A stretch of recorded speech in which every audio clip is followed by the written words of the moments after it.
DJ, the editor of that magazine, to interview you for a future event where you are coming to Brazil to present your message about the ET contact reality. So I would like to ask you, if you, as a first question, if you could, actually just before that, I just wanted to say that I have been studying your books for a few years now. So some of the questions are going to be from a perspective of people that are coming to your material right now. And some questions will be more maybe detailed or specific because of studying this for some time. I see. Good.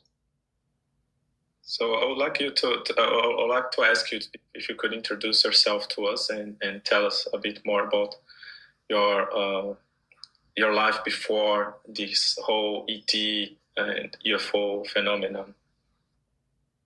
Well, my life comes in two different parts. The part before this whole reality of spiritual study, life in the universe, visitation, contact, and so forth. And my life after all that began and how that's emerged. I grew up in California in a very nice town called Berkeley, and I went to the university there. And after the university, I worked for a time as a special educator for the blind, working with young adolescents. But I realized that was not going to be my lifelong career. So I set on another kind of journey, more of a spiritual journey, to find what I really was here to do, because I felt something was important, was going to be given to me later in life, and I had to prepare for that, even though at that time I didn't know what that was. So indeed, I began to teach spiritual practice and inner guidance. I did that for 7 years. And in 1983, I began to receive a contact with a powerful angelic force and presence that changed my life completely. The most powerful experience I've ever had, really. And part of the gift of that contact and the new message teaching for the world that would ensue from that contained a vast teaching about the reality and the spirituality of life in our local universe, and what we would need to know to prepare for that contact and for our emergence into a larger arena of intelligent life, which the new message calls the greater community. So in 1989, I received the text Steps to Knowledge, a vast spiritual preparation with an ancient history given to our world for the first time. It's here in part to prepare us for our emergence into this greater community of life and to lay out the steps of development that we would need to be able to become citizens of this larger panorama of life in which we've always lived, yet about which we know nothing at all. And then 10 years later, I received the first set of briefings from the Allies of Humanity, a group of observers from the universe around us who have come to give us their report about the visitation that is occurring in our world, what it means, how we must regard it, and how we must prepare for our future life in a universe that we know, again, nothing about. So the Allies of Humanity briefings was really another kind of teaching for me to receive beyond the new message teaching, which has been my focus for the last 36 years, and plays an important but supportive role in the new message teaching for the world, which overall is to prepare us for a new world reality and for our future and destiny in a universe full of intelligent life. So here I am today. Thank you, Marshall. So I would like to ask you, how was your experience of receiving this new? I'm assuming you were not thinking about ETs or life in the universe too much before that. So how was it for you to receive this amazing new understanding? Well, interestingly, this was not a focus of mine really before my greater spiritual work began. But within that spiritual work was a real focus on the meaning of life in the universe, the realities of life in the universe. So I was being prepared for the Allies briefings way in advance. In fact, in 1994, I received a vast text called Greater Community Spirituality, which really lays out the spirituality of advanced races in the universe and how they coordinate with one another and what kind of gifts they can give to us as a young emerging race emerging into this larger arena of life. So I knew some things, but I didn't know much about the visitation that's occurring in the world specifically. So the Allies of Humanity were called here to give their testimony, their report. They actually call it a report, given in a series of briefings, to alert us to the reality of this visitation, which they call an intervention. They distinguish it from a visitation, calling it an intervention. Why it's here, what it means, how we must prepare, and why it is occurring, why it is taking place. So the Allies briefings was a big confrontation for me. I was kind of resistant to receiving a communication from physical beings in the universe. My grounding was in really a spiritual domain, but what they provided was so gracious and so supportive and so important in terms of its perspective and information that once I began to receive it, I immediately could see its vital importance, particularly as people were reporting ever more experiences of contact. Lots of theories are being promoted about this, very hopeful theories, of course, lots of points of view, perspectives, and so forth. In fact, people were receiving teachings from other entities in the universe and have, beginning at that time, and have been increasingly since. So the Allies of Humanity briefings, I believe, stands out as something very significant and authentic beyond anything else I've seen. So it's very important. And the first set of briefings were given over the course of 1 year. The second and third were given in one gigantic installment. And there's a fourth set of briefings that were given very recently, which we will be presenting in the near future. And I should begin by saying that the Allies of Humanity briefings are all free online. The entire briefings are given on the Allies of Humanity website. I want people to have full access to this, to see this information. And of course, people are translating the Allies briefings increasingly into many, many languages in the world. So their message is beginning to work its way out into that big, vast world we live in. And it couldn't come at a better time, frankly. So I had to prepare for the Allies briefings, and the new message teachings really did that for me on a spiritual foundation. But the intervention is something that's a real physical event. It's an event of nature, because intervention is part of nature. I mean, even out in the natural world, species are intervening upon one another. And in the history of humanity, I mean, cultures and nations have intervened upon one another. We know that has been dramatically portrayed in the last few centuries. So intervention is a part of nature. It's not an unnatural thing, but it's a very dangerous and hazardous thing. And we need to look at this very, very objectively. And when I say objectively, we have to look at it without wanting anything from it. This is a very important point, and I'm sure I will speak more about this as we go along. To have the eyes to see and the ears to hear, you cannot have preferences about what you're looking at. It's a fundamental spiritual teaching. And in this case, it's particularly important because if we cannot do this, we will not see this picture clearly. We will not recognize the greatest event in human history, which is our contact with intelligent life in the universe, and what that will mean for our present and future reality.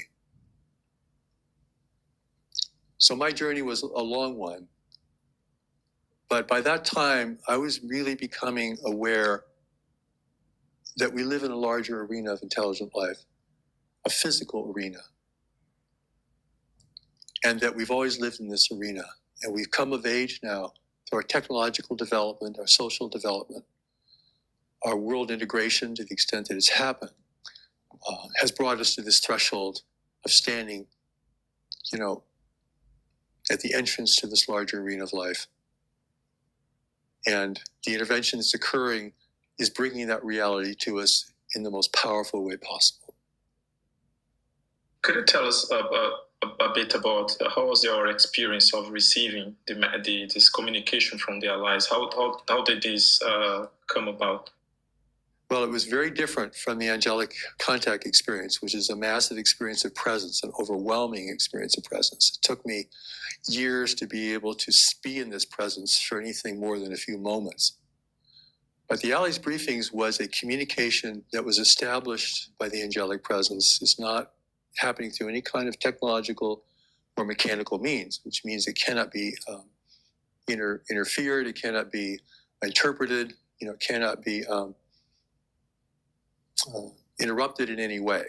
So I was hearing a voice sounding like from a very long distance. And it was a very long distance, happening from millions of miles away. But the communication was coming through a spiritual channel to me, and I was hearing it. Very different from the angelic presence. It was like a long distance phone call, where the other person's voice is very faint online, but their words are very clear. So I feel that I have received their message very, very authentically and clearly. And it's also given with great repetition so that we can have the time to come to grips with it and to understand it more deeply. And since then, I have had these other encounters, very rare, where the next briefings were to be given, often years apart, without any contact in between, just the briefings themselves. And within the briefings, the allies do tell us something about themselves, why they're here, and what their presence in our world or near our world means, because they're not on our planet. They're not visiting us physically down here on the ground. They're functioning as spies on our behalf to observe a great event happening in our midst that we're barely aware of. Have they revealed anything about their races or where they come from, and are you saying that they're not here on Earth? Why are they not here? Well, because they have a policy of non-intervention. What we need from them is their wisdom. We need them to teach us about what life is like beyond our borders, because we don't know. And in the absence of having real wisdom and knowledge about this, we fill in that picture with our own fears and desires. We paint a picture of life in the universe to meet our needs or appetite or our preferences. But we do not have a picture of the reality. So they do not give their names and their origins because they're here in secret. They're here acting as observers, spies, if you will. And so they have to protect their identity. They have to remain hidden and out of view of those races who are here interfering in human affairs, manipulating human affairs, overtaking people's lives, and so forth. So their discretion is very important for their success. You mentioned the word intervention, that we are undergoing an AT intervention. Can you tell us a bit more about that? What is their purpose? Why are they here? What they are seeking here? Okay. Well, first, it's important for me to distinguish a visitation from an intervention. In a visitation, we know who is visiting. We know why they're visiting.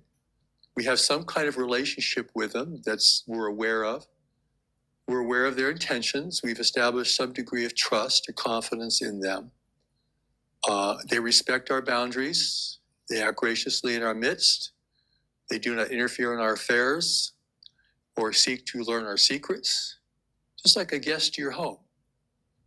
They're a guest to your home because you recognize them. You're willing to have them visit you. You have enough trust and confidence in their presence to allow that to happen. But what we're dealing with meets none of those criteria. There are forces here that are here without our permission.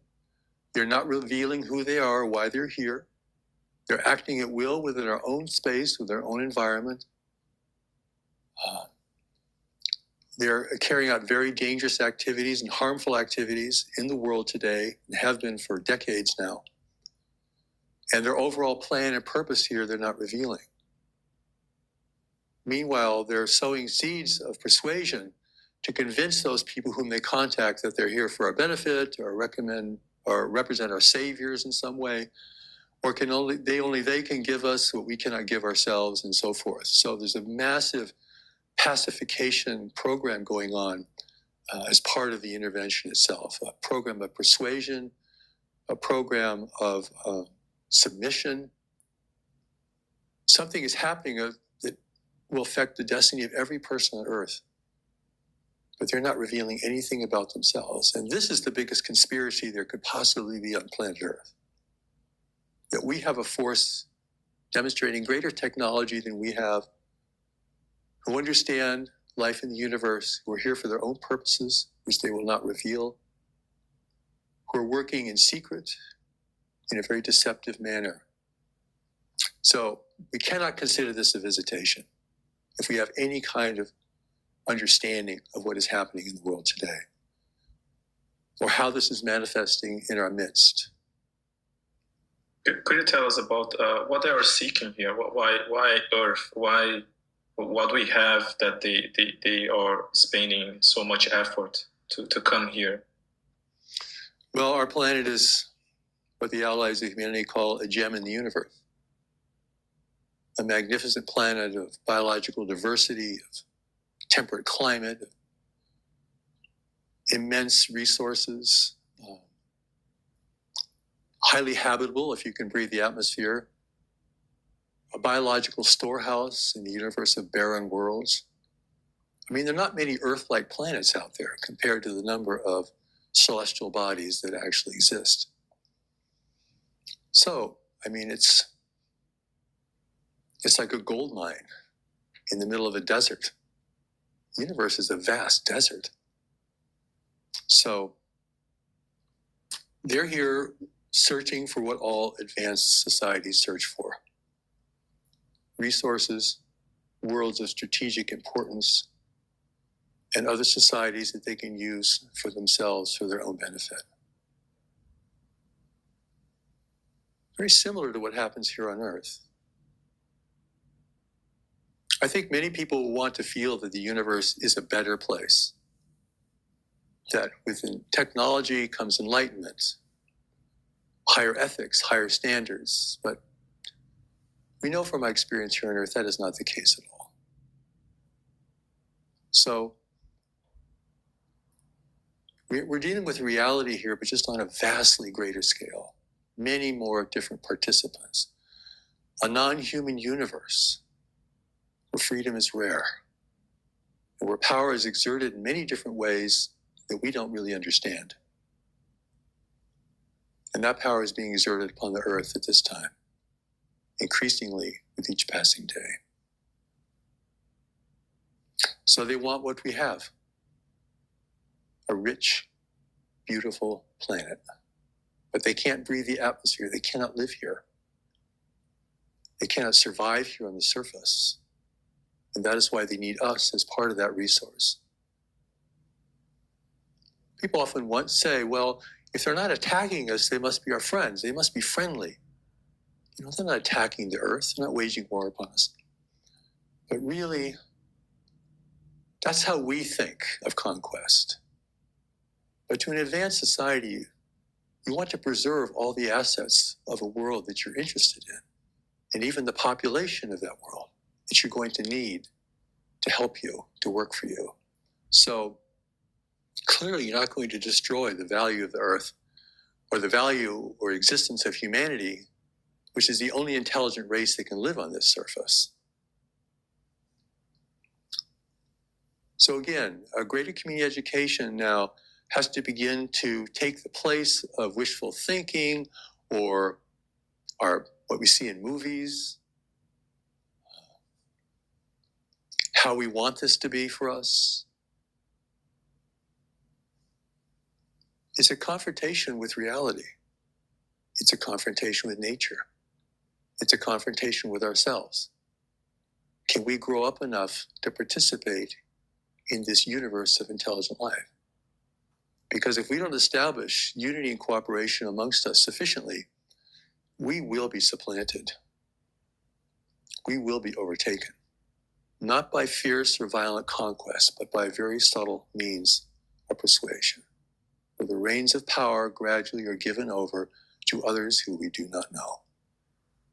Can you tell us a bit about the Eli's book? He mentions that the intervention here on Earth is basically composed of collectives, right? Can you explain to us what are the collectives and how do they differ from our current reality on Earth, and how, if it's going to be a good thing if we become part of them, or can you contrast that for us? That would not be a good thing. Well, basically, these are small groups of resource explorers that work for larger powers. And they work in such a way they don't have to follow the rules of engagement that are established in our region of space. We see Allies of Humanity briefings and the new message teachings both revealed to us for the first time. We would have no way of knowing that these things exist otherwise. And basically, conquest is not allowed in this part of space because we live in a highly inhabited region of space where there is a lot of commerce undertaken.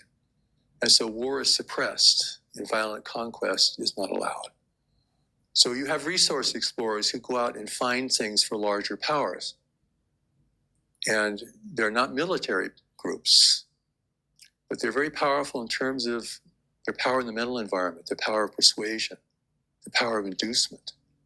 And we're very vulnerable to these things because we don't really have in enough people that core knowledge within us that makes us impervious to persuasion, the thing that makes us so grounded in the truth that we cannot be deceived.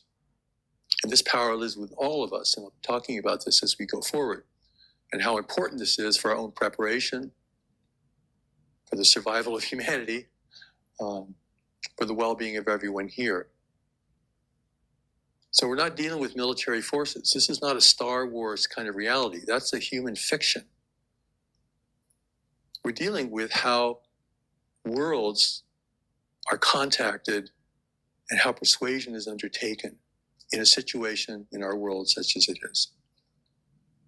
It's how emerging worlds such as our own, emerging races such as our own, are initially contacted and cultivated and directed so they can become part of these larger networks of trade, which is something we do not want.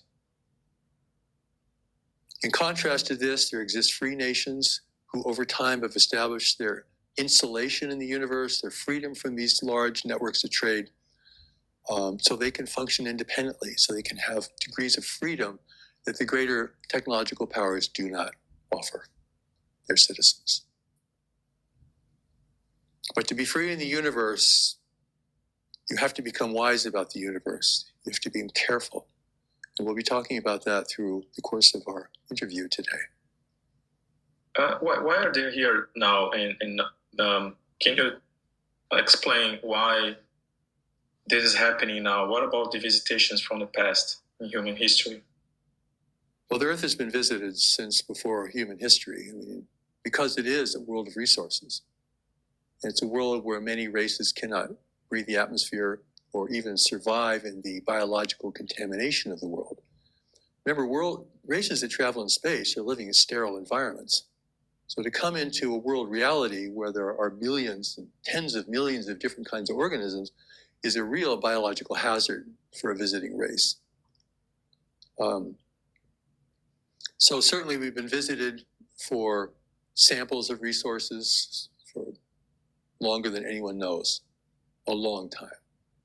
Remember, we're a young race in the universe. Space travel existed 1 million years ago. We're like little kids coming into the big city. We don't know anything about it, and we need to know about it. We're coming here at this time for a number of important reasons. One is we've created an infrastructure, worldwide commerce, communications, that they can utilize for themselves. They don't have to come here and build all that. We've built much of it that they can already use. And their presence here has grown since World War II with the advent of nuclear weapons and nuclear power, because that shows a technological threshold which would make intervention more difficult in the future if it was cultivated properly for humanity, if we cultivated it properly for ourselves. So this is the moment of opportunity for intervention. We've established the infrastructure they can use, and we have not gained our full technological strength. So we've hit a threshold, a predictable threshold in our evolution. This is evolution. It happens sooner or later. All young races are discovered sooner or later by the larger universe. And this is the time in which we live where that discovery is taking place. Again, I'm giving you this from a larger perspective because once you begin to study the Allies briefings and the new message teachings about the greater community, you begin to see things more from the outside looking in rather than only from the inside looking out. You begin to get the eyes to see, and you become free of the kind of fantasies and myths that we project out into space. And you become immune to the kind of persuasions that have been cast upon the world by the intervention itself in many, many ways. And we can talk about some of those ways. This is a great and necessary education. Can't be summed up in one interview or in a few remarks that I could possibly make. It's a journey. It's a journey of discovery. We've lived in this greater community of life the whole time of our physical existence. And we're waking up to its reality, which is not the reality that we've created. Just the idea that we live in a non-human universe is a very sobering thing. It's not governed by human values, human ethics, human presumption. How are we going to deal with that? How can we understand that? How can we prepare for that? As a warring set of tribes on Earth, we will not be free in the universe in the future. We will fall prey to intervention of one kind or another. It's predictable. And we will be overcome without firing a shot. This is a long-term colonization project that we're facing. They're willing to take years and decades to accomplish it, to achieve their goals. But their success is not assured. When humanity begins to wake up to what is happening in our world, in our lives, we have the power to drive this away. Not even by force, but by consensus. The intervention in the world today is relying entirely upon our submission and our willingness to give in to it. It has no power to take us by force, nor can it do this. And this is part of the Allies' briefings to explain why this is in the clearest possible terms. And this is why we have to know something about life in the universe, or we would never be able to figure this out. We would think that everything out there is like us and functions like us. But that is not what we're facing. That is not the greater reality that we're entering. I mentioned before that each of us possesses a deeper knowledge, a more refined intelligence, beneath our social intelligence, beneath the intelligence that we have created since the day we were born, which is our worldly mind. There's a deeper mind within us that knows exactly who we are, why we're here, and what we have to face, and how we will prepare for that. And this is a major thrust of my teaching, because if knowledge did not live within us, we would be acting merely on presumption and belief, and that would not save us from anything, even from ourselves. That would not save us. There's another reason why the intervention is here in the world today, and that is because we are destroying the value of the world. its biological value. We're degrading the world at a phenomenal pace, changing its climate, undermining its resources, making it less habitable, less useful to anyone in the universe. And that probably is the biggest motivation that has brought the intervention here at this time. What the new message calls the great waves of change. Changing climate, changing environment, political, social upheaval. The two biggest events in human history are occurring right now, and they are connected to each other. Entering a new world reality, declining world, and defacing intervention from the universe around us. Those are the two biggest events in history.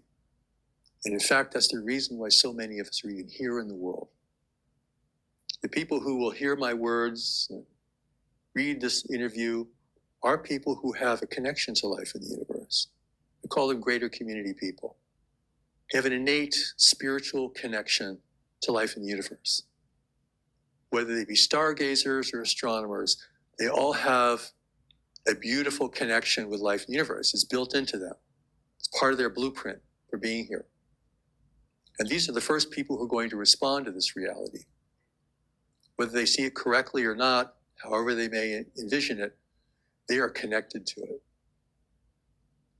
And that's a powerful thing to know, because why would we spend so much time dealing with something that is so odd and peculiar, generating so much disapproval from others, even social disengagement from others, unless we had some kind of innate connection?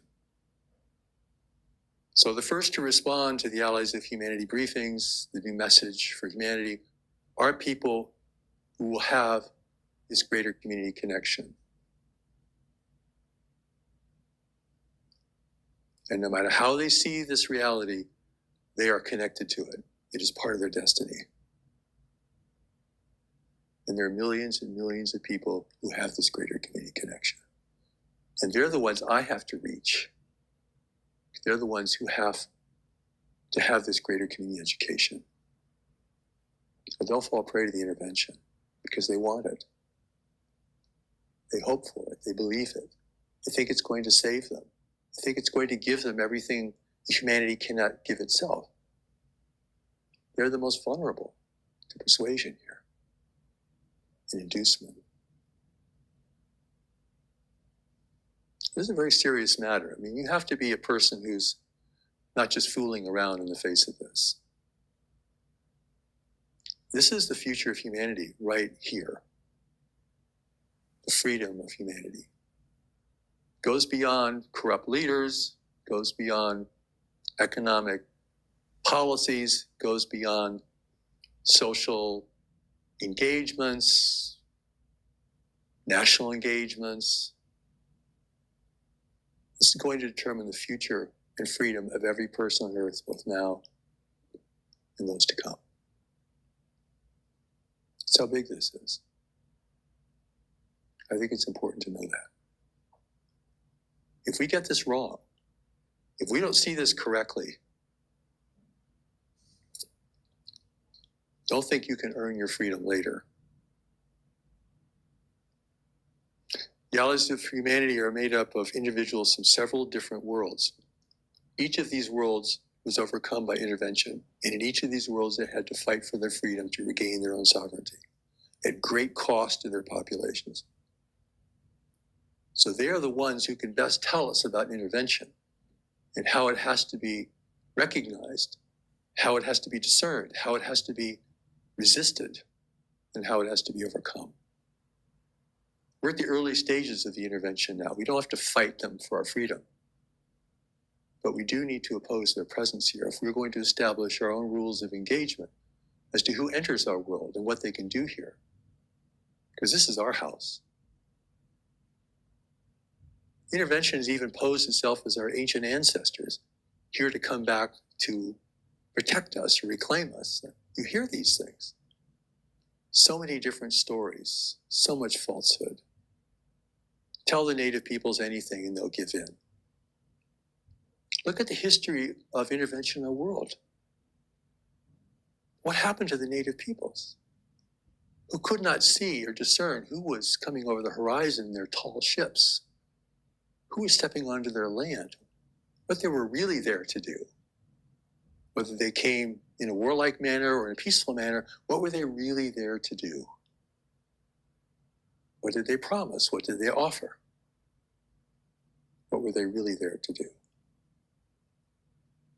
Let the lessons of intervention from our own world history, our own national histories, teach us the wisdom that we need to bring to this greater phenomenon, because we are now the native peoples of this world, all of us, facing intervention from forces we do not recognize or understand. Are we just replaying history here on a global scale? Let us not be foolish and think that promises of wealth, power, or spiritual fulfillment can be just given to us as a promise by forces we do not even know, who will not reveal themselves, their activities, or their purpose to us. This is where humanity can grow up. We're in kind of an adolescent stage, the human family as a whole. I mean, there are wise individuals everywhere, but as a whole, we're sort of adolescent. Everyone's out for themselves. They're competing with each other, fighting each other, even over trivial things. Even our religions are fighting each other. We've been fighting each other the whole way. And now we come upon a threshold that's going to require us to unite for our own defense against a greater force that can undermine us subtly over time, but very deeply. That's the intervention.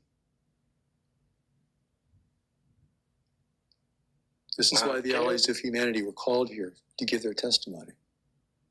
Not to interfere with us, not to land on our surface of our world, but to give us this wisdom. For we would never achieve it on our own. How could we? No one on earth knows what's going on in the universe. I wouldn't know. It has to be revealed to us. And that is what the Allies of Humanity briefings are about. Can you explain to us about the activities of the intervention? How are they achieving or trying to gain control of the planet? Being a very small force, or set of forces, because there's more than one group here, they have to use the powers of their persuasion and the fact that they represent higher technology, which is very impressive to certain people. There are 4 fundamental activities of the intervention. The Allies of Humanity briefings deal with this in great detail, which I cannot do here today.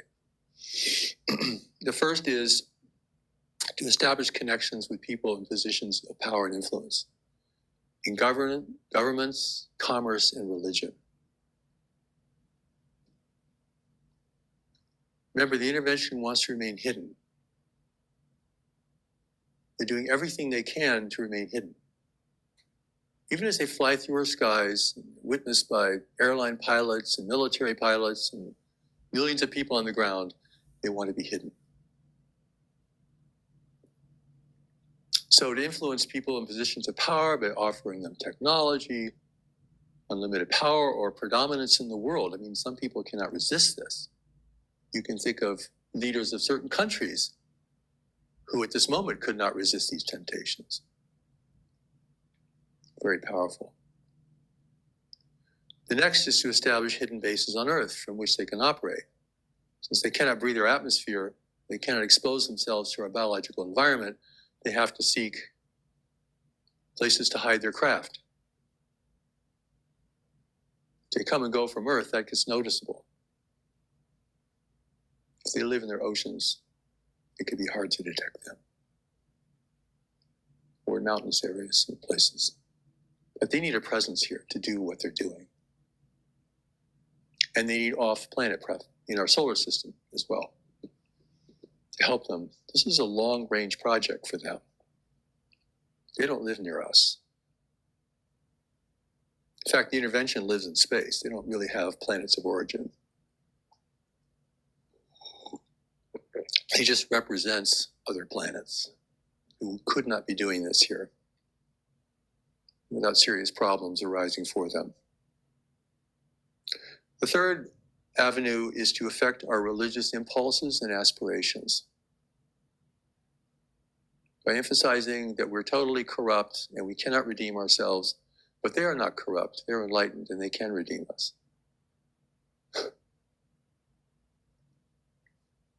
Look at the history of intervention in our world, how the intervening forces, the European powers, would turn their people against their native leaders, citing all of the abuses and inequality and other oppression, everything that the native peoples are experiencing.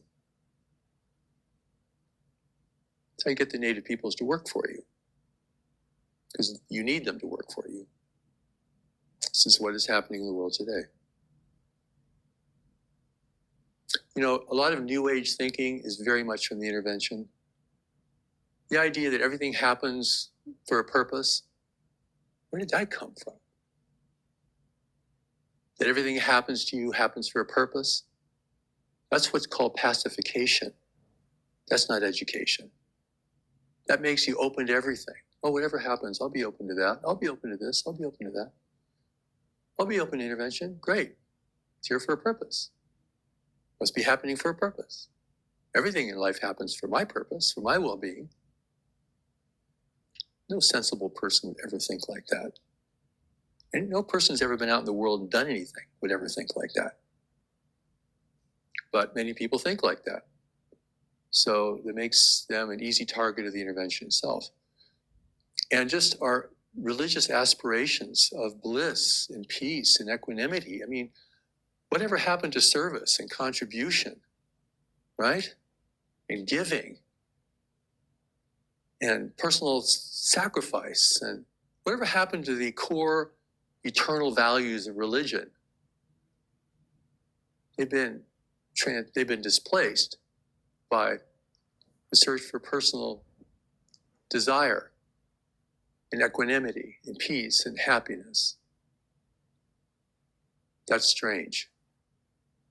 That takes people out of life. The very people who could be sensitive enough to discern the presence of the intervention, who could be free enough culturally to face it and oppose it, are the first ones to be turned. They become easy targets for this kind of persuasion. Give them everything, or promise them everything. They're not giving them anything. Promise them everything they want that they can't get here on earth, and they will become your advocates and your supporters. This is real. This is happening. I'm one of the few, maybe the only spiritual teacher in the world who's speaking out against the intervention. There are other people speaking out against it, but their numbers are very small. Why is that? What is it that makes us so easy to convince by forces we don't even understand, for whom we have no real relationship with? It's a question. And the answer to that question is the powerful knowledge that lives within us, the part of us that cannot be deceived or manipulated. This is presented in both the Allies of Humanity briefings as a core facet of humanity's ability to resist and overcome intervention. Because people feel weak and small, they keep wanting to follow something. And if they're persuaded that their leaders are corrupt, their institutions are corrupt, then they'll seek leaders and institutions elsewhere in the universe. You create a vacuum, it gets filled by the intervention. The Allies of Humanity have a total hands-off about us and our affairs. They're only telling us where our strengths and weaknesses are. They're telling us who's here, why they're here, what they're doing, and what we need to do to prepare. That is it. They're not going to come here and save us, because no free nation would ever do that. They'd have to take over our world to do that. And they're not willing to do that, because that contravenes our own freedom and responsibility. But they will give us the things that we cannot know for ourselves. The wisdom, the perspective, the information we cannot gain on our own, to help us do that. So we do need help, but we do not need intervention. So their presence here, to me, represents ethical contact with life in the universe. Give us your wisdom. Show us how we can survive in this greater community of life. Show us how we can be free in this greater community of life. But don't come here and start trying to take over government, religion, and commerce, taking people against their will. This is a very serious thing. Thanks, Marshall. I think you mentioned something about human conflict, that the intervention is promoting this. Can you talk about that and explain why it's important that we do not give in to these temptations of being divided, and how can we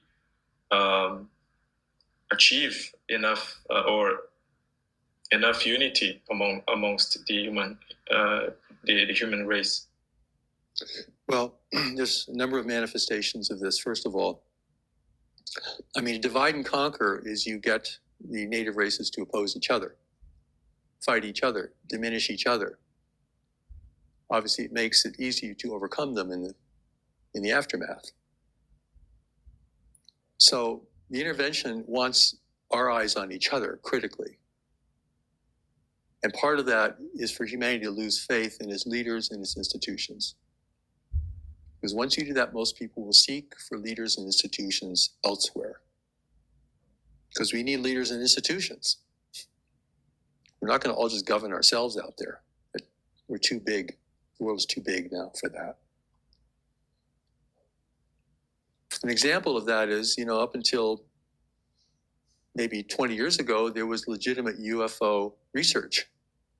But most of that research has been overtaken by conspiracy theories, which again turns us against each other, turns us against our leaders, turns against our institutions. And certainly generating war and conflict or promoting it in some way or influencing it in some way sets us against each other. It weakens the strongest nations in the world. Why has America gotten involved in intractable conflicts? It could not win, but which weakens it, where it loses stature in the eyes of the world, sets its own population in conflict with itself. I mean, the strategy here, this isn't just, we make our own mistakes, certainly, and we are full of corruption, certainly. But the intervention is here to turn us against each other. And is succeeding. More fracturing in the world today. Old alliances breaking up. Populations are suffering because of the great ways of change, loss of resources, loss of wealth, loss of opportunity. This is the environment in which humanity can be overtaken. We're not that strong, and we're becoming weaker as we go forward. But we have the strength to overcome intervention. I'm going to really emphasize that as we go forward. Can you talk about that? What's our strength, and how can we overcome something that appears so difficult? These races, they have this greater technology, and how can we? And they have these more developed mind abilities of influence. How can we counteract or neutralize that? Well, let's talk about influence and consciousness first. The importance of learning the way of knowledge is that who you are is not your social mind, the mind that has been created and influenced since the day you were born. And the deeper mind within you is the eternal part of you. This is at the core of all religion and beyond religion. The deeper mind cannot be deceived. It knows who you are, why you're here, and what is happening in the world, and how to respond. You cannot influence that mind from any force, be it human or otherworldly. It's only responsible to God. It's your connection to God. is a connection that was never broken from God. It's your lifeline to God, whether you're religious or not. Many people say we're spiritual but not religious, but it's all the same. The intervention cannot overcome knowledge.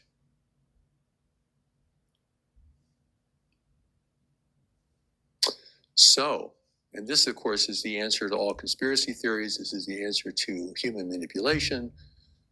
I mean, this is really where people become powerful, because they have the eyes to see and the ears to hear. They cannot be deceived. So at the very core of us is the answer. It's not like we're going to create a better technology than they have. No, but we don't need to. They're a tiny force in the world. We're a bunch of wild, restive natives who keep fighting each other, but if we turn our attention on them, they have to leave. And because conquest is not allowed in the universe, this part of our universe. Elsewhere it is, but not around where we live. It always has to look like they have our approval in being here. And that's why they try to gain our approval, because they need it to justify their presence here. Because there's other eyes watching them. And if it looks like we're accepting their presence and you want their presence, that validates their whole approach to being here. Again, something we would never know about. It's presented in both the Allies of Humanity briefings and more completely in the new message teaching for the world. So we don't know what's going on beyond our shores. And this is what makes understanding interventions so difficult. I mean, we don't know what motivates them, what limits them, what their strengths are, what their weaknesses are, why they do what they do, why they don't do other things. Because we don't know what's going on in the universe beyond our shores. So that's why the new message has given us the whole book, Life in the Universe, the reality and spirituality of life in the universe, and a more recent book on the greater community, to begin to give us not only the reality of contact, but the reality of life that generates contact, which we cannot produce ourselves. This has to be, in this case, a gift from the divine, or a gift from the Allies of Humanity. Because otherwise, we don't know what's happening, why it's happening, what it means, or what to do. The four fundamental questions: what is happening? Why is it happening? What does it mean? What do we do? We don't have an answer for any of those. We can keep talking about UFOs or visitation, but we don't know what that is, why it is, what it means, how do we prepare? So this is a critical need. Our greater community education must go along with our emergence into a greater community of life, or we will not be a free race in the future.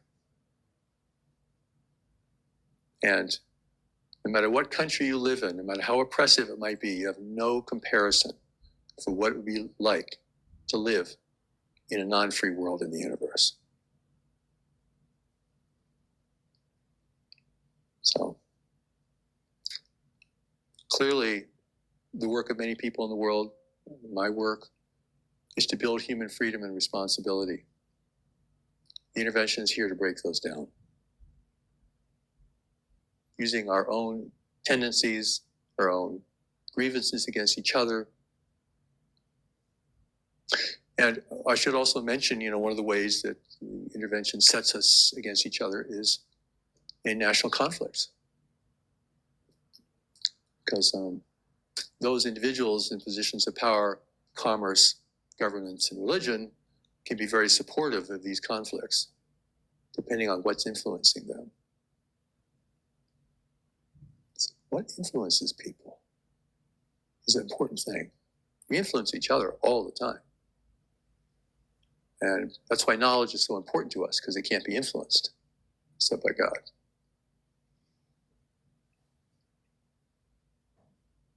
Or by knowledge in each other. So we're at a critical threshold. And the future of humanity rests upon this threshold. And we don't have a lot of time. We've already lost a lot of time. Intervention's been operating in its current phase for about 40 years. There was the initial contact experience, and those represented some positive races too, trying to alert us to the dangers of our own nuclear technology, but they were supplanted by the intervention. So there are no good races here now. They're all different groups here for the same intention. They're all part of the intervention. You can't get into a good guy, bad guy thing here. Humanity, this is part of the Allies Humanity briefings, humanity is not ready for contact. We're too adolescent. We're too divided. There's no one to speak for all of us. We're too warlike. We don't have the species maturity yet to deal with the complexities, sophistication of the greater community. So the Allies say no one should be visiting you, absolutely, for any reason. All they can do is send you information that might be helpful to you, but they should not be here on Earth. Point blank, no exceptions. No one's going to come and save us, and those who say they do are really here to establish themselves here.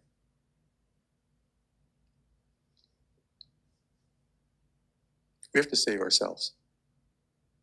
Every race in the universe, whoever gained freedom, had to save themselves.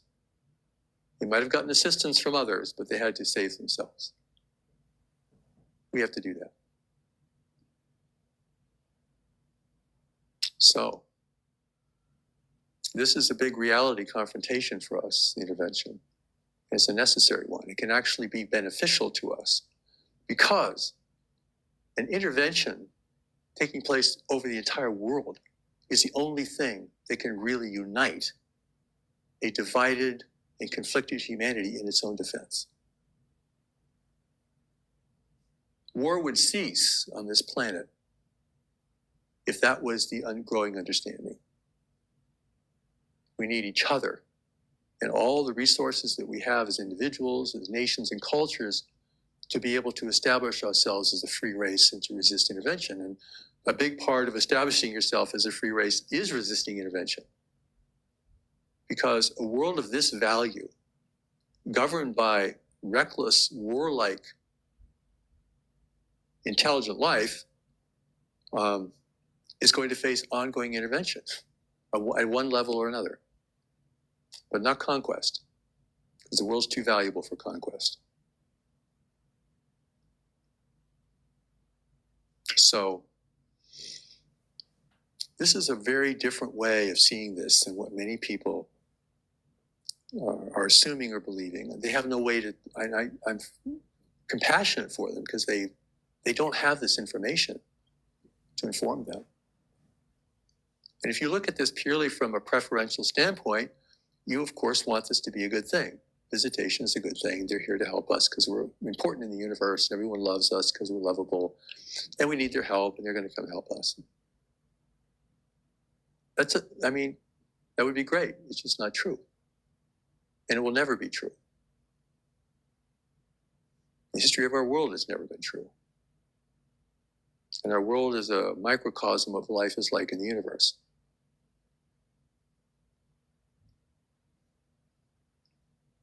So I think the great benefit is here that what will unite us, the only thing that can unite us, is something like this.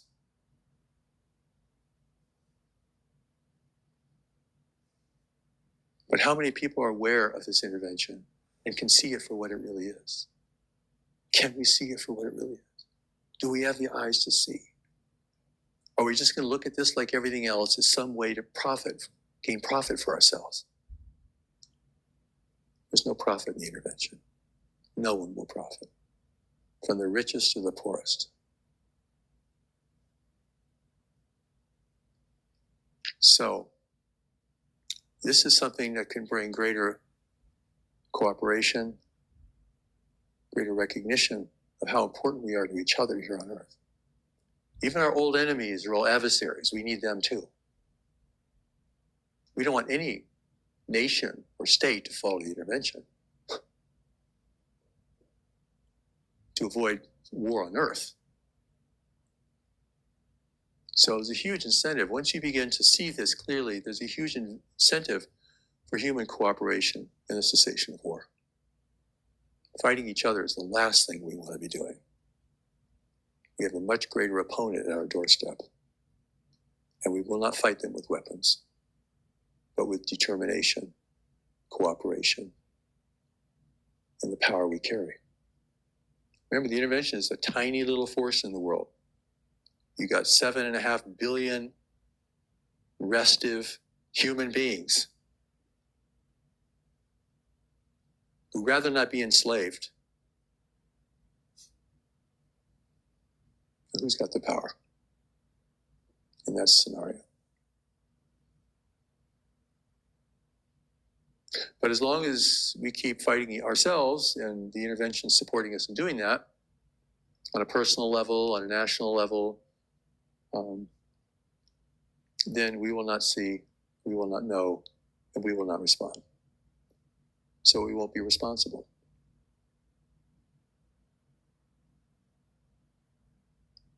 So really the ball's in our court. And even if we were to thwart this intervention, drive it away, there'll be another attempt at intervention, maybe in a different way. One of the ways that we will be overtaken is making us dependent upon foreign technology. Trinkets from space to dazzle the native peoples. A gadget, some little sparkly thing.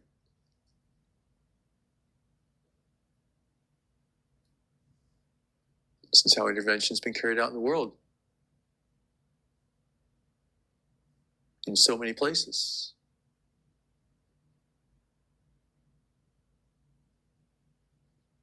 Do not accept technology from anyone from beyond this world. They are planting the seeds of our future dependence. No exceptions. Do not take gifts from anyone in the universe. Material gifts. Sowing the seeds of our future dependence. That's what the Ali's briefings are telling us. Adamantly. Don't do that. Who in the world can resist that, though?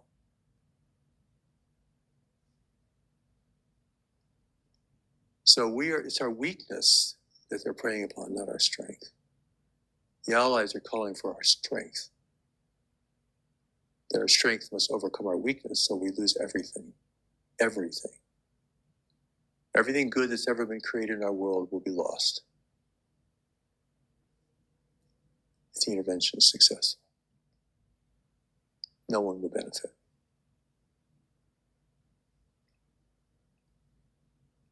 So we've all come into this world at this time for a greater purpose. It's not like, gee, I wish I wasn't here at this time. No, you're here appropriately. Everyone, no matter who you are, come to the world at this great turning point where the future and destiny of humanity will be decided. The decades to come. It's a powerful time to be here if you could be connected to your deeper purpose, to the power of knowledge that lives within you.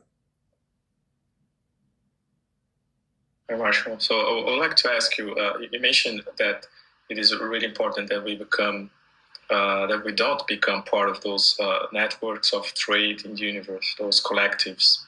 And that is really adamant that we become a free race, such as the Allies. How can we achieve that? What are the requirements for this? This is a very good question. Well, there are three basic requirements for freedom in the universe. There's unity, there's self-sufficiency, and there's discernment and discretion, which go together. Unity means a nation, a world, the population is not constantly fighting and struggling with itself over territory or resources. Okay, because that just makes you so vulnerable to outside intervention. And you're destroying the value of your own world, as well as the well-being of your own peoples. Self-sufficiency means that the world can supply us what we need. We do not require or depend upon foreign powers to give us essential things. This is very important because when you're self-sufficient, you can be discerning about other powers in the universe. You don't really need them. And you want to be careful that your resources are not going to be utilized or taken from you by other powers. So you become a responsible participant in a universe full of intelligent life. Discernment is very important. Discernment is the ability to see what you're looking at, fundamentally, and not to overlay that with your desires and your fears, not even with your love or your emotion, just seeing. What am I looking at here? The eyes to see. What am I hearing? You have the ears to hear. What really is there? Not what you want to be there, or hope that will be there, or afraid will be there. And discretion. I mean, we're broadcasting all of our conflicts, our foolishness, everything out into our local universe.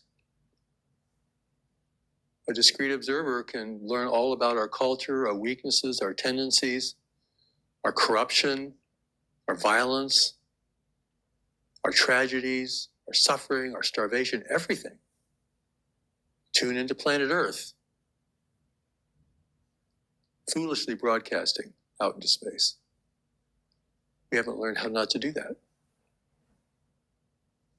So we do that.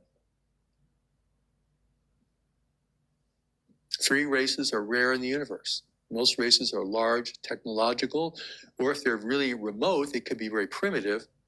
But once nations begin to trade and interact with each other, they become more like each other.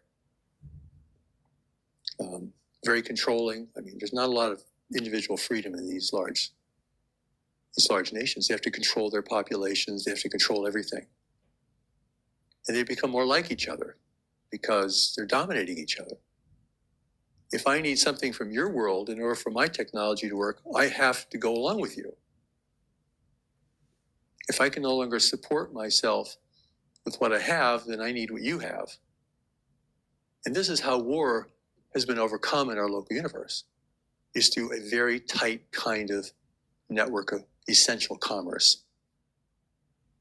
But it's very tightly controlled, and within that, free nations have to establish themselves and insulate themselves from the outside. That's one of the reasons why the allies, the individuals, cannot give the names of their worlds or reveal what they're doing here, because they're going against those rules of engagement for free nations. You could be a free nation, you just can't interfere with what we're doing around you. Well, the allies are doing that. And that's why after the first set of briefings, the intervention became aware of the allies' presence and began to pursue them. And have pursued them ever since. And so the second set of two sets of briefings, actually three sets of briefings, have come from afar. Whereas the first set of briefing was within our own solar system, from a hidden location.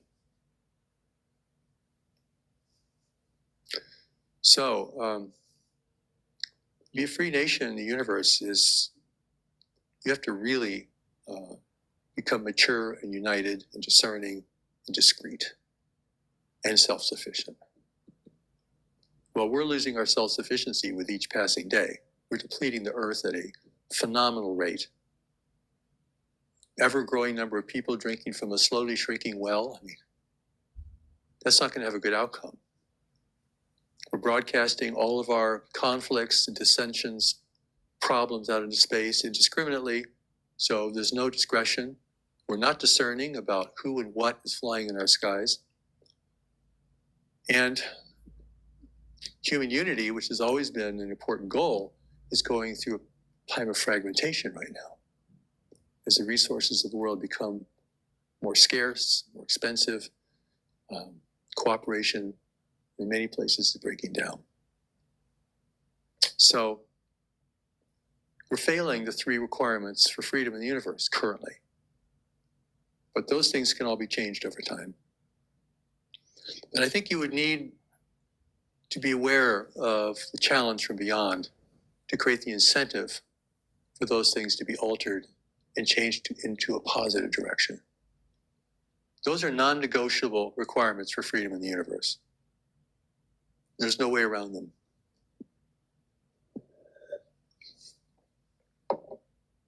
The allies are actually operating according to a greater coordination, a spiritual coordination. That's what has brought them here. They weren't sent by their governments.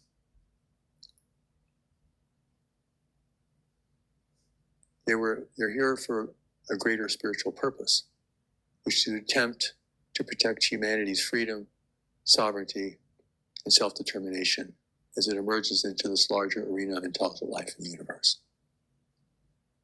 That's the purpose of the Allies of Humanity briefings. It's in part the purpose of the new message to the world. Though the new message is much bigger and much more complete and deals with many more things than the intervention, that is essential to its purpose.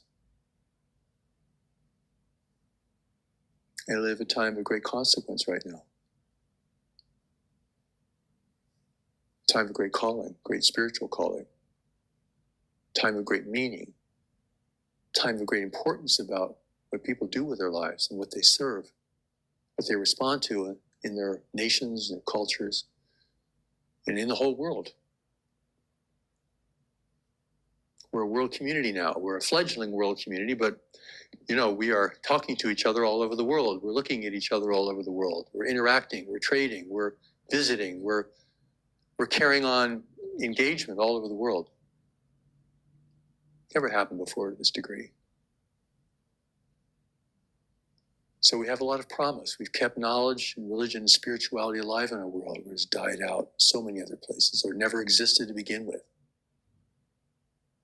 I said earlier that we live in a non-human universe where freedom is rare. Why is freedom rare? Because it's hard to establish and to maintain. So easy just to fall in line with those around you, consolidate power, dominate your populations. That's the easy way. The hard way is freedom is messy. Freedom is difficult. Freedom requires you elevate your population. It requires restraint. It requires compassion. It requires so many different important qualities in any kind of being. And many young races like ours, emerged in the greater community, never just succumbed. They just were overtaken. But only after they built enough infrastructure, usually, for the intervening race to use, because no intervening race wants to have to build the whole world's infrastructure. Let the natives build the infrastructure in this case, because it's a whole world. And we're doing that. But we don't have to do that for them. So let it be very clear, this is the world planet of our origin. This is our gift from God. No one else has rights here. No one else owns this place. No one else is our ancient ancestors. Okay. You have to be very clear. These things are all being undermined right now as part of the interventions, persuasion, the pacification program, to pacify humanity. Make us give in, give up, make us believe. It's a powerful force in our world. Look at who we elect as our leaders, and you can see how powerful a force that is.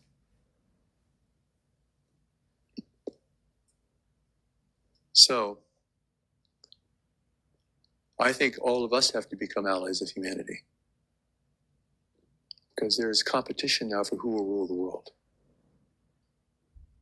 The intervention is a colonization project, a long-term, multi-step process of colonization. They want to preserve us as a workforce. They want to preserve the assets of the world. They're not going to come and destroy the place. So, these are the things we need to know, because if we don't know these, we will not see the picture clearly. We will not know what is happening, why it's happening, what it means, and what we must do. So regarding what we must do, there are some very important things here. The first step is awareness and education. Let us be aware that we are facing an intervention. It is not a visitation. It fails all the requirements for visitation. And it exemplifies intervention in all respects.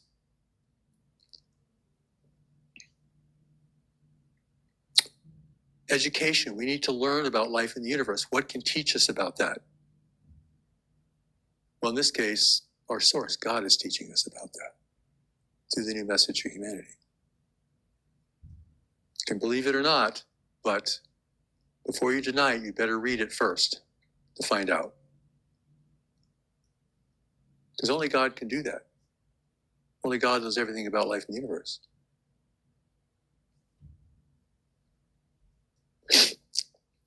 You know, there's not long-distance space travel in the universe because it doesn't work. There's not multi-dimensional travel in the universe because it doesn't work. So most races are very local in their reach, their influence. There's so many things we have to learn anew that's going to, you know, this is not like watching a movie. So our education here is really important. And when you begin to have it, things start to make sense. You begin to understand, okay, this is why, this is what is happening. This is why it's happening. This is what it looks like. This is how it's manifesting. How are we going to prepare? That's the fourth question. Why it's happening? What is happening? Why it's happening? What does it mean? How do we prepare? Well, nobody knows how to prepare. That is why the Allies of Humanity briefings were given, along with the new message to humanity, so we can learn to prepare. And at the center of this preparation is the power of knowledge that is within us. It can give us the eyes to see and the ears to hear. It is internal, so it's fearless. It cannot be overcome by influence or persuasion. Can it be overcome by grief or loss, tragedy? It's the core of our strength, our purpose, our destiny, and our reason for being in the world. Things that cannot be discerned at a level of the personality. So is this a tragedy for humanity? Could be. Or does it represent an upgrade for humanity? I'll go with the upgrade, because that's what it really is.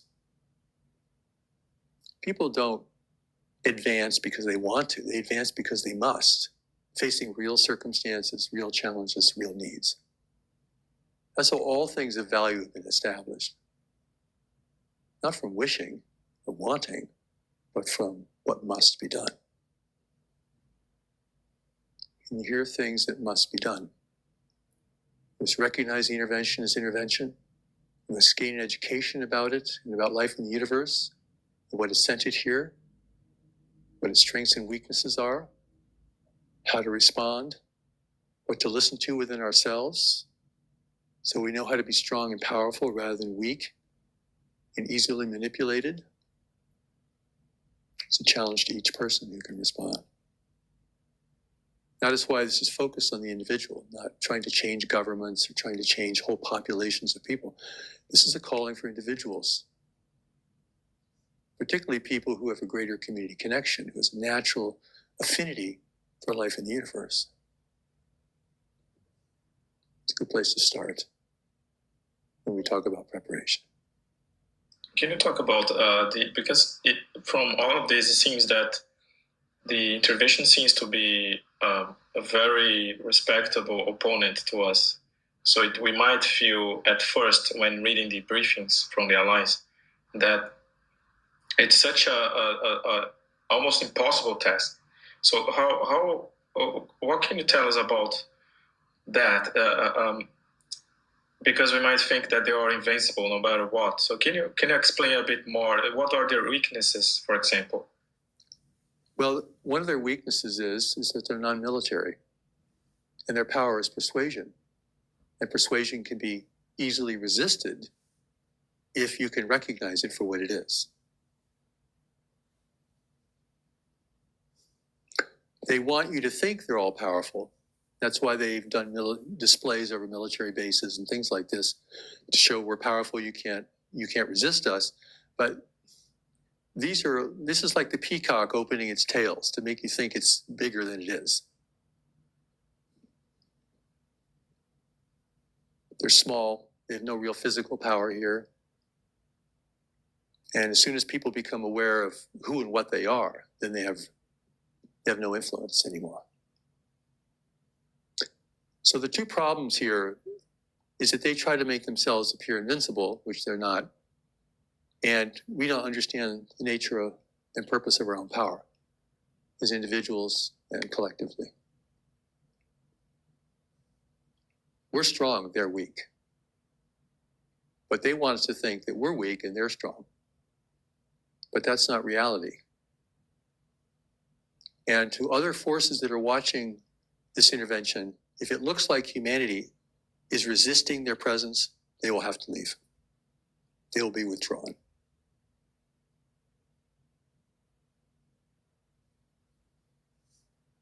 The allies of briefings will describe to you exactly why this is the case.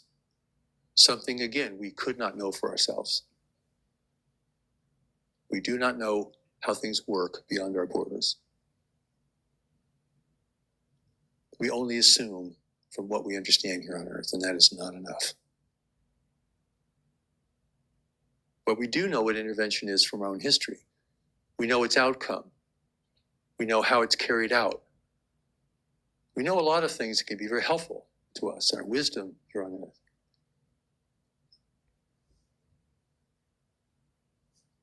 So anyone who's interested in visitation or UFOs or life in the universe, do not come to a conclusion until you read the Allies of Humanity briefings.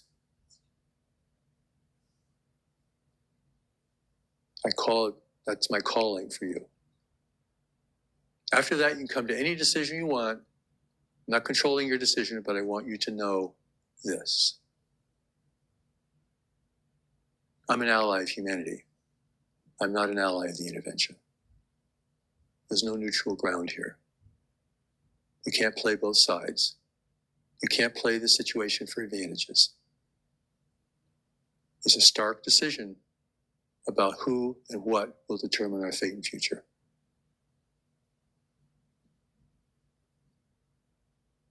When life is this simple, it's hard. It's tough. It's demanding. But that's part of its gift. What are some realistic goals we can set for us to resist the intervention? Well, as I said, the beginning is awareness and education. Let's become aware of what we're dealing with here. Can I just know this for what it is, without any preferences? The education is essential. You can't get it at any university. It's being given to us now to the degree to which we need it. We don't need to know the names of races out there, and we need to know what is happening right on the surface of our world regarding our encounter with life in the universe. That's what we need to know. That is what's essential. If we miss that, we're in deep trouble.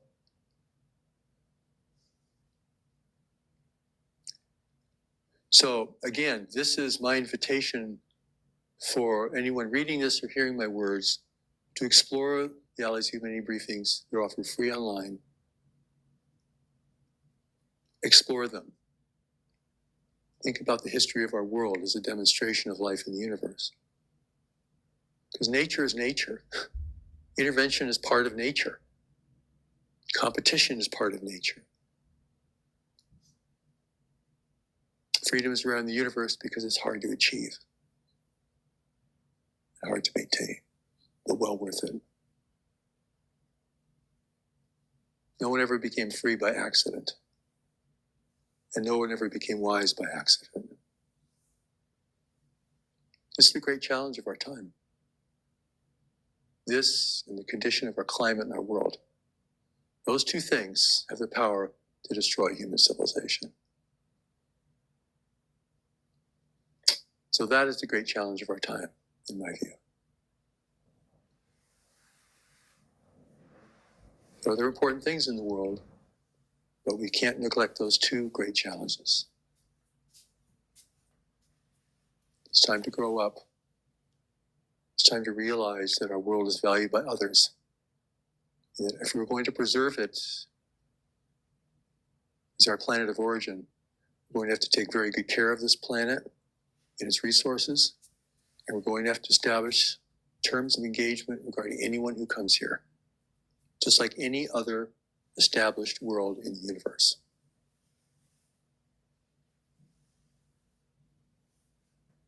That's what's required. It requires thousands of different efforts and contributions, but we have to know what we're dealing with to engender the commitment, the dedication, and the willingness to take on a greater community education, which is what is being provided here for the first time in our world. Can you talk about the alien abductions and the hybrid?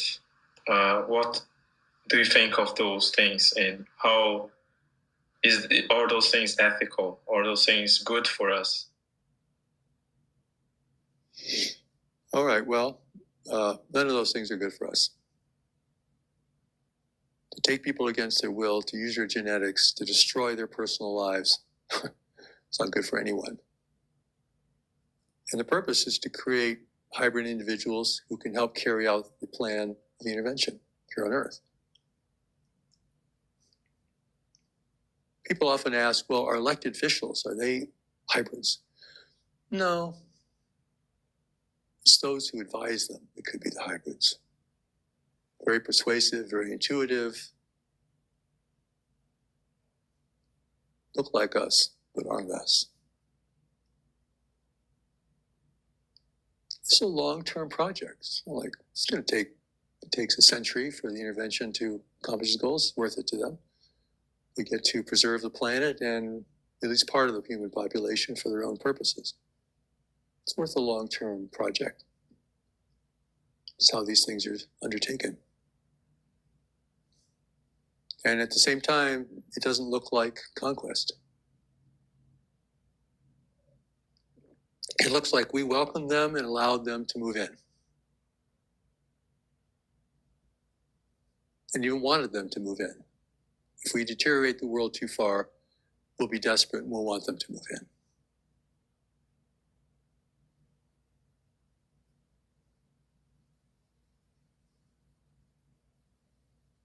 So even hearing these things is a challenge and a confrontation, but it's also a calling. This is calling for who we are and why we are really in the world at this time.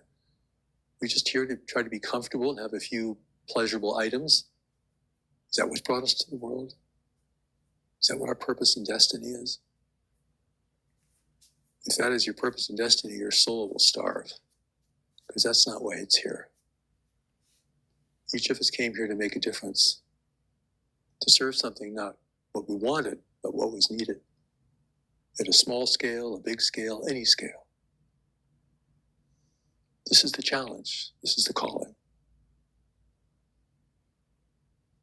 The values of humanity are calling us to become responsible and determined and united in the face of what is happening in our world today.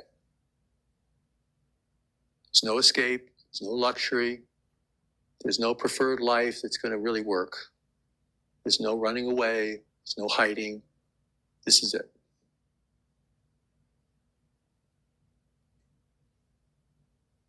This is it. It's the best thing that can happen to a weak and struggling humanity. There's a big demand that will require greatness from us. We have to be architects of our own freedom in a universe where freedom is rare. That is the challenge.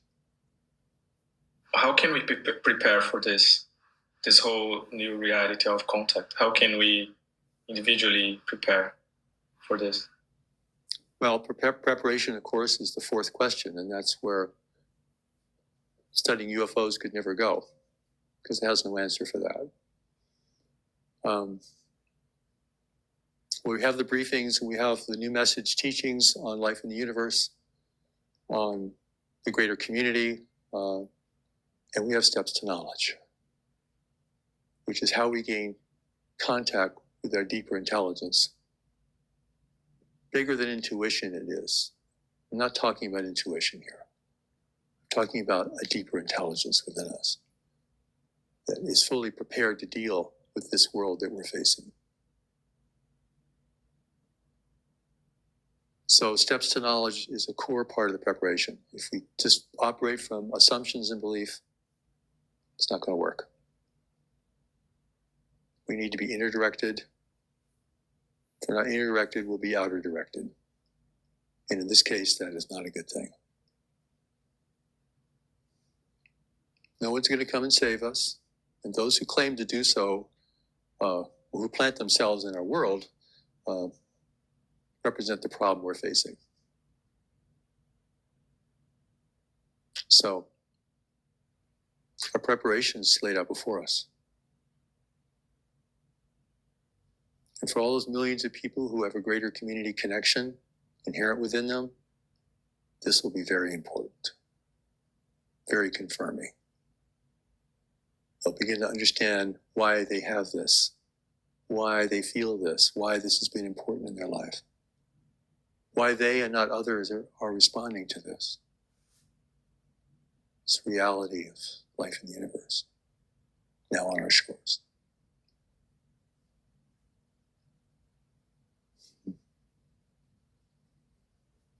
The blessing is with us, but we must respond. Have the courage and the humility to respond. To set aside our preconceived notions, ideas or things we believed in before, to put those at risk for a greater truth, for a greater reality, a greater purpose. It's a challenge facing anyone who has a greater destiny in the world. They have to outgrow their ideas and beliefs to begin to take the journey towards fulfilling that destiny.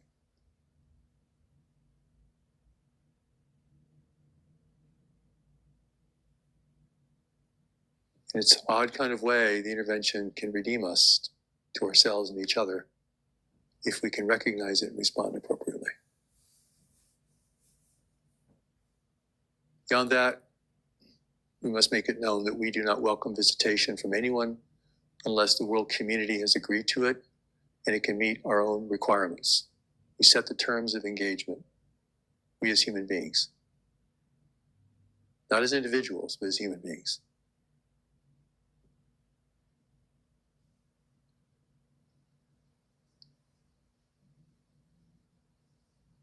Do we do that, we are reckless, vulnerable, and confused.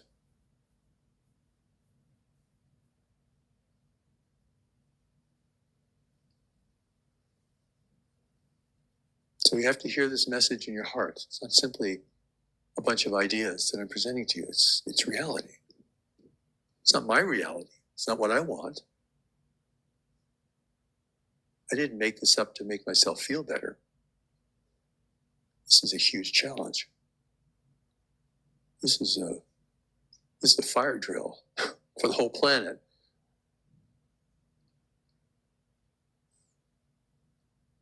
But this has our name on it. This is our time. Neglect this and our future will be lost as we go forward.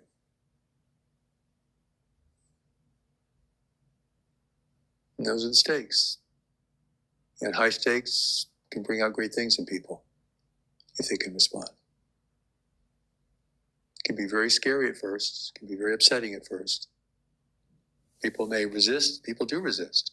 That's not what they want to hear. They want to hear what they want to hear. But reality is not like that. Reality is facing what is, squarely, and saying, what must I do? Is there any other topic you wanted to address before we close the interview? Well, again, I want to emphasize the spirituality of knowledge. It is what our spirituality really is. It's not just belief in saints and gurus and avatars and saviors, and it's not just churches and mosques and temples. It's the spirit that lives within us, that we brought with us into the world, and that will go beyond the world with us. And that deeper knowledge that we carry, which is related to our ability to know things profoundly, even beyond our understanding, is a thing that will save us individually. And the allies of humanity call it the most powerful force in the universe. So, if we're carrying the most powerful force in the universe within us, then we should take the steps to knowledge. We should find the way to find it.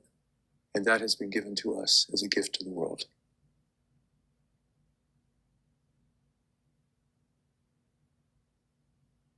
I mean, it wouldn't make any sense for me to provide the warning, the exigency of this, if the preparation wasn't also provided. To be shown something this big and overwhelming without a way out of the jungle, a way out of this dilemma, would be unfair, kind of cruel. But the way has been given. This is the way that other free nations in the universe have warded off or fought their way out of intervention, because intervention is very common in the universe. For emerging worlds such as ours, humanity is an emerging race in the universe. So if we're going to be free, we're going to have to earn it. We can do that without war, but it will require immense determination, cooperation, and trust in ourselves and each other. And only a great need in the world could make that happen. And we have such a great need.